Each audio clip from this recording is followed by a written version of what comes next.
Hi friends, ఈరోజు దీంతో flower చేయబోతున్నాం. రెడీ. ఇట్లా రౌండ్ వేసుకోవాలి.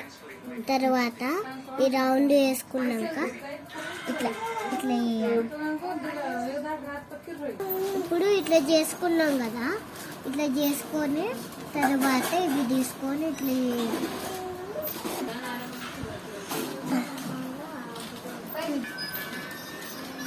ఇట్లా చేసుకోవాలి.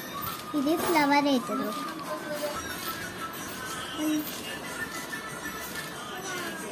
ఇట్లా చేసుకోవాలి.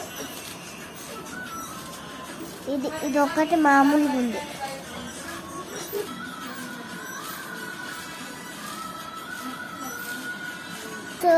సో ఫ్రెండ్స్, ఇది వైట్ ఫ్లవర్ చూడండి. ఈజీ చేయొచ్చు. ఇట్లా మనం మొత్తం పెట్టేలాగా రైన్ వేసి మొత్తం బౌల్ లాగి వైట్ కలర్ చేసి ఈ పింక్ కలర్ ఇట్లా రౌండ్ వేసి మొత్తం ఇట్లా స్టాండింగ్ లైన్ లాగా ఈ పింక్ కలర్ వేసేసి తర్వాత ఇట్లా కొంచెం చేసి అతికి అలా అంతే మంచి